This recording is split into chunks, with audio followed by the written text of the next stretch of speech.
Hey, it's Danny Brown. You're listening to the Deal Podcast, where every week I talk to the best real estate agents in the world and hear all their crazy stories and seven-figure commissions and all the chaos that happens.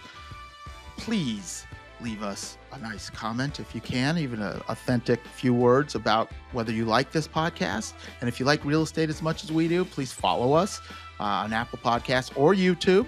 So we're showing the video, full video live feed and recorded feed on YouTube. And you can always check us out on Apple Podcasts or anywhere you get your podcasts from. So appreciate following us and leaving us a comment. Had to get that in, and have a good week. Marks the end of regulation. Top build ringing the closing bell at the New York Stock Exchange. Real Messenger doing the honors at the Nasdaq, and stocks mixed after 2 days. Hey, Thomas Ma, welcome to the Deal. Good to see you live from the floor of the Nasdaq. Very exciting. Thank you, Danny, for having me. For those of you that don't know, Thomas is the founder CEO of Real Messenger app, a real estate app. And today you rang the bell. Tell me what the heck is going on the floor of the Nasdaq right now. Yeah, I mean, it's exciting for us. Our company, Real Messenger. Today we ring the hosting bell. It's been a great journey for quite a while now, and we finally got to list it on Nasdaq. And yeah, today we celebrated with a ring bell. Very exciting. How's the stock doing so far on launch day? Well, hopefully, actually, I'm not sure. Hopefully it's up. Hopefully it's up, not down. For those of you that don't know the business and haven't heard, most of our audience are real estate people and have used it and are familiar with it. But give me the basic 30-second pitch on the Real Messenger app, what it is, and why it's important for real estate agents and for buyers and sellers.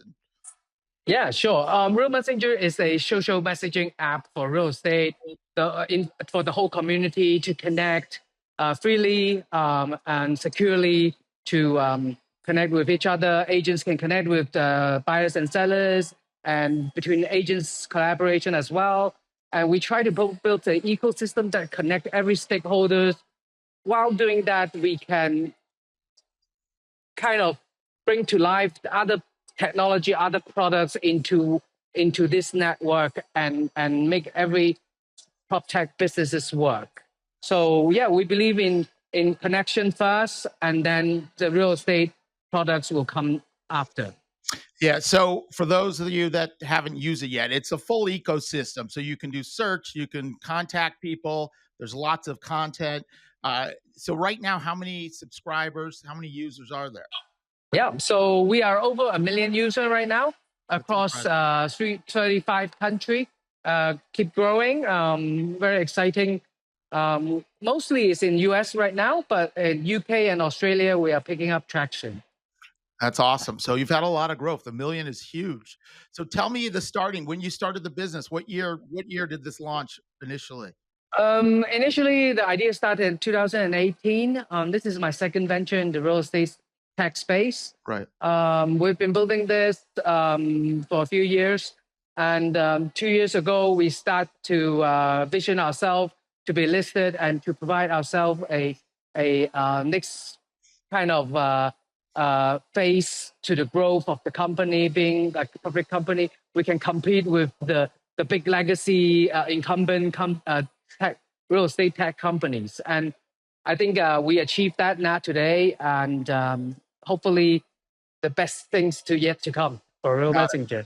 Well, congrats. It's a huge historic day for any young company to get to this point. That's incredible. And I know it's a lot of blood, sweat, and tears behind the scenes to get.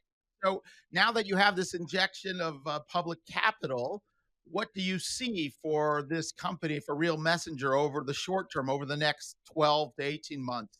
Yeah. So we want to be, besides the connection part, the communication side of it, we are building tools to help different stakeholders for the different business processes.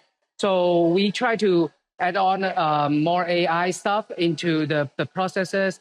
And in future, I think we're going to move into transaction side of it. Probably collaborate with brokerages and yeah, so around the world. So not just in US, we're targeting Singapore, UK, and also in US. So you've mentioned the term stakeholders multiple times, and I know this is coined and something that in your branding and marketing, it's big, it's important.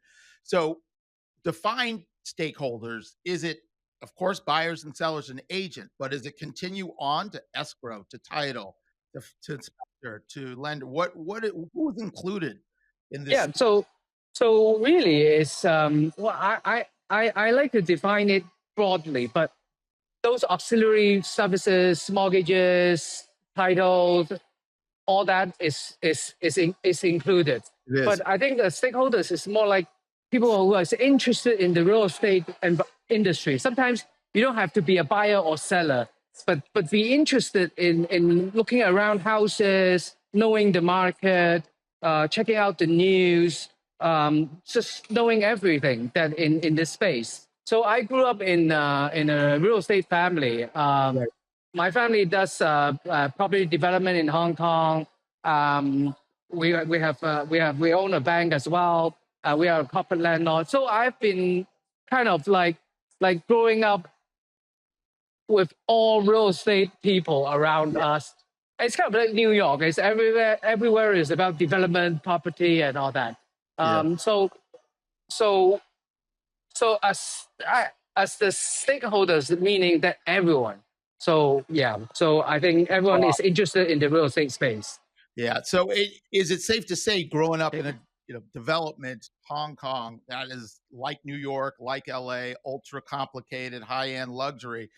You saw a lot of pain points. You probably saw a lot of antiquated business models and technologies. Is that the impetus Yep. this this prop tech Yep. company? Definitely. So seeing agents and doing transactions, real estate transactions, the pain point is a lot of it is the industry is not broken, but it's just fragmented. So you have to know those people to connect the right people, the right knowledge, the right information. So Real Messenger try to connect all the dots in one place, and through that you can get all the informations, all the people, all the knowledges that you want to make an informed decision. So that's kind of like one of the founding reasons, the reason for the company to be found. Yeah. Yeah. So talk to us a little bit about what's going on in Hong Kong real estate, since that is your background. Can you give us a little bit of a breakdown of, what's happening there? What are the challenges, and maybe what are the big differences between the US Yes. residential market and that Hong Kong Yeah. market?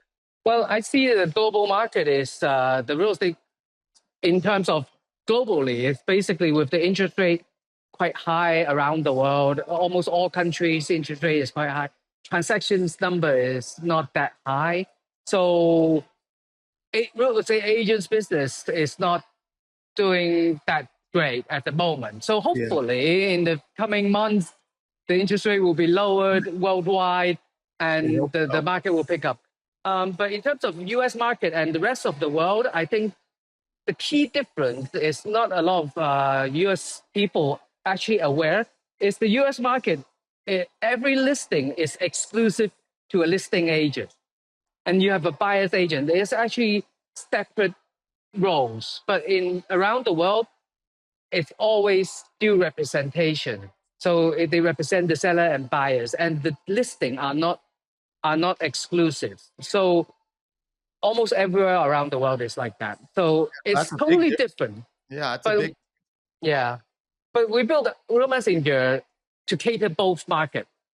So every agents, every stakeholders is about their branding, it's about information sharing and communication. So Real Messenger can adapt to all markets. So let's get a wider picture now. The prop tech industry, usually, I'm talking about to developers and to real estate agents about selling and the challenges. The prop tech industry sort of encompasses everything that we all do, and it's the technology side. There's been so many apps, and there's been big players and small players and everything in between. So, what are some of the challenges and maybe some of the interesting or not so interesting, maybe it's a little stressful, the stories of how you've navigated this prop tech world? Yeah. So I believe prop tech, a lot of prop tech businesses actually have a great product. Um, I think the problem of a lot of companies is because it's fragmented. I go back to that word, Yes, it fragmented. is. Because if a great product might live in East Coast, might be doing well in East Coast, but they don't do well in West Coast. So they can't connect. It's quite disconnected. And some legacy portals will have different piece of technology and product, but because they have a legacy business that do ads for the agents, they are fixated into that type of products, and they can't move around. So at the end of the day, you see a lot of different prop tech businesses thriving in different areas for different domain, but they all cannot be connected. So I think Real Messenger actually is creating a backbone of a network, and those top tech businesses can tap into our network and quickly will thrive into our network. So, well, no one is building the top tech businesses the hard way that Real Messenger does it. Right. So the social network side is the hardest to build at first, but I think definitely it will provide us and I call it an end game advantage. Yeah, so it sounds like ideally all these different prop tech technologies that may be really, really effective on their own, if they're not congregated in a network and distributed to a wide audience, they're not really being used, and that is Yeah, one of the major pain points in prop tech exactly, you're trying to solve. Put it all on a exactly. platform. And those products many times they have a competitors that almost similar.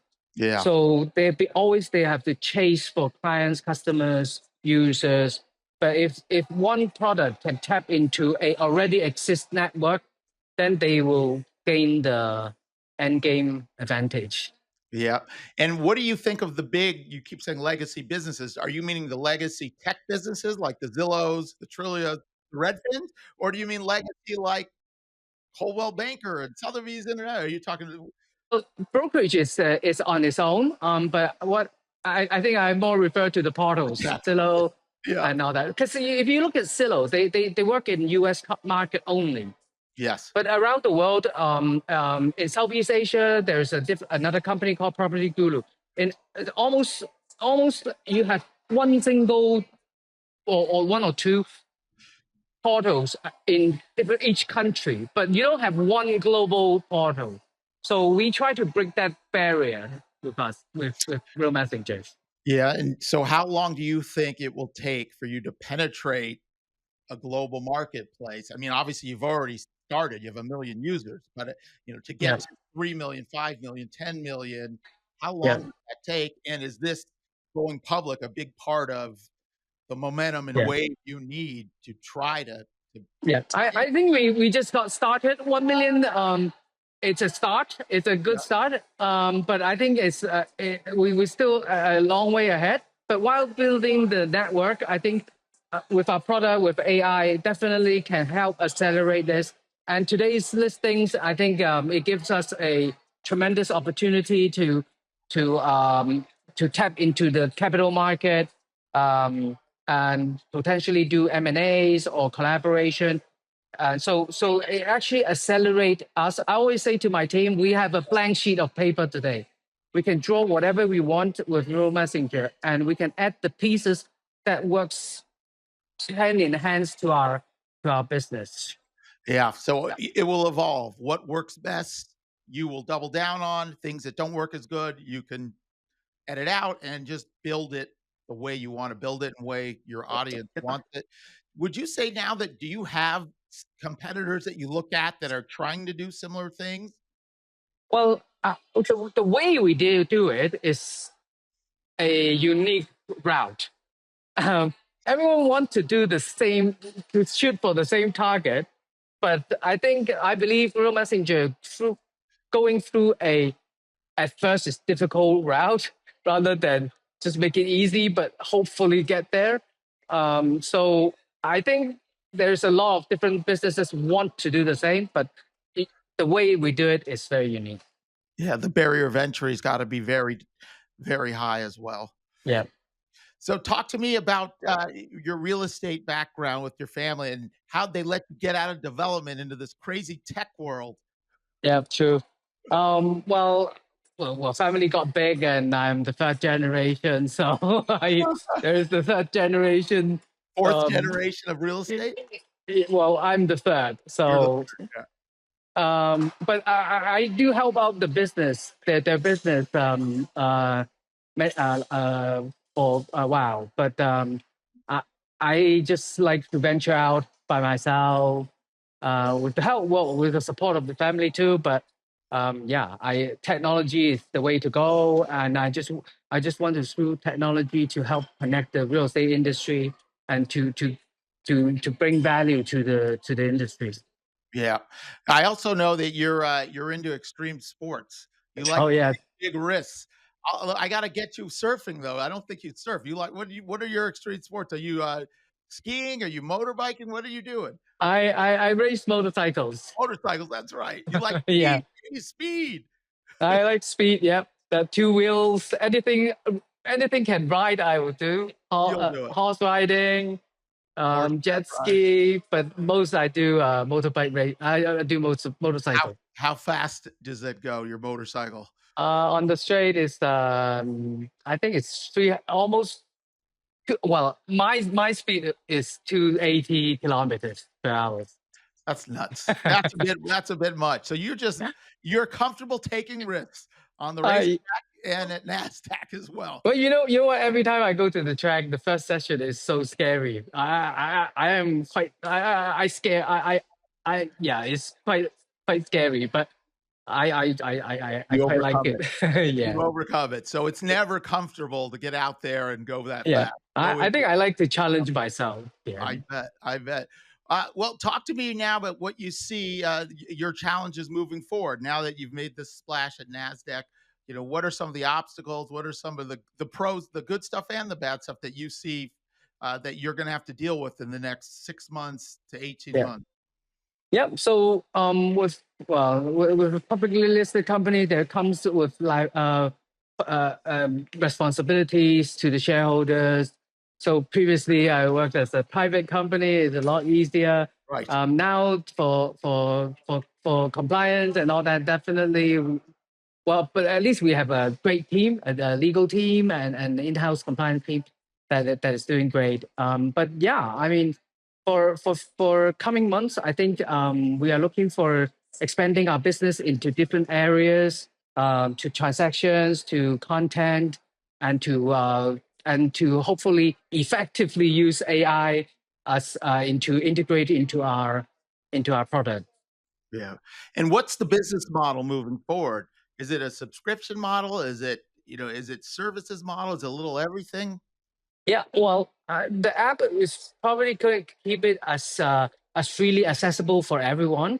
So we don't charge for agents to create their own brand on Real Messenger. But however, I think we're gonna build a transaction side of our business, Okay. and hopefully that it can come in a, I call it turbocharge the transaction side with the open portals as in our apps, so that can generate a supercharge effect.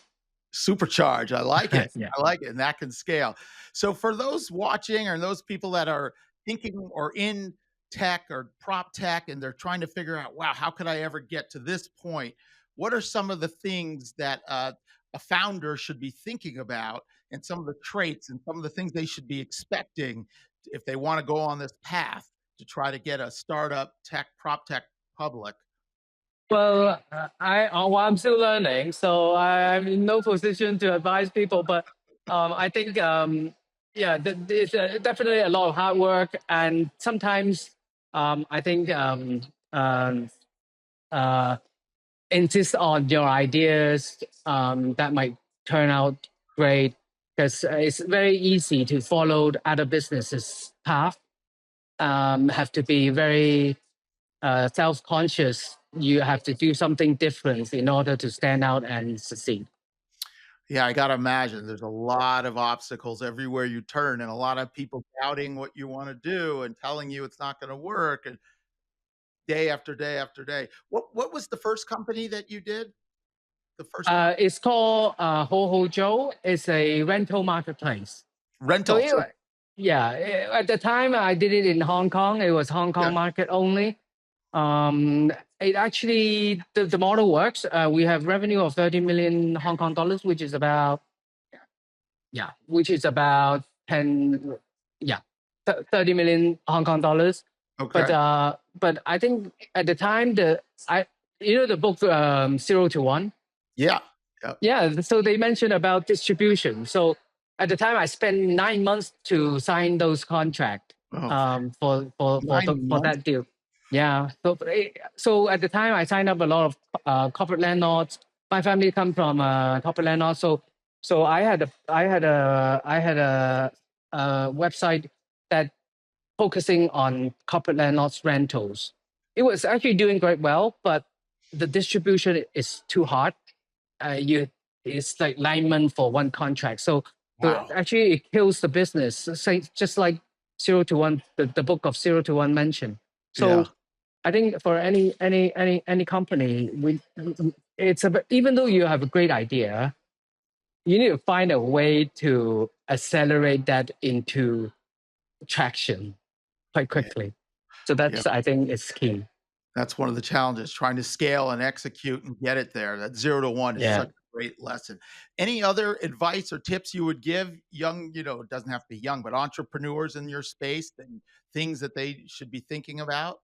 Well, I think it's a great time to start or to double down. Yeah. The market might look bad, but actually it's the greatest opportunities right now. I mean, every if you want to sign up teams, I mean they are the valuation at the moment for teams or companies are quite reasonable.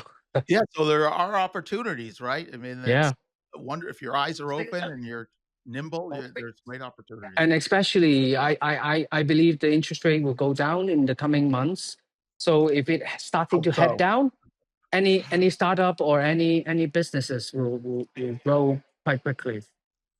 Other than motorcycle riding, what else are you doing for fun when you're not grinding and prop teching?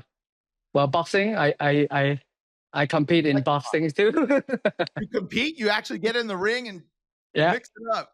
Oh, yeah. man. Boxing and Thai boxing too. You have too pretty of a face to be boxing and Thai boxing. Didn't your family tell you that? You don't want to get your nose. We wear 16-ounce gloves, so it's okay. Great. That helps. So that it doesn't hurt. Yeah, I've been hit with those gloves. It still hurts. Yeah. Well, any last words, anything you want to say about Real Messenger to send to the real estate community, what they should know or anything? It's very exciting to have you on the day that you went public on the Nasdaq. So I appreciate you carving out some time, but the floor is yours. If there's anything else you want to add. Yes. Yeah. So anyone is in the industry or interested in real estate, download our app, check it out. And we have got a lot of new products coming up soon. Awesome. Well, live from the Nasdaq. Thanks for giving us some time, Thomas Ma. Wishing you and Real Messenger all the luck. Hopefully it goes to the moon and continue. Thank you. Yep. Thank you. We'll have you back soon. Keep us posted. Looking forward to seeing you soon. Yep. And diamond hands. Let's go. It's my pleasure. Please join me in welcoming Thomas Ma, CEO and co-founder, to the podium for his remarks. Thomas, come on up.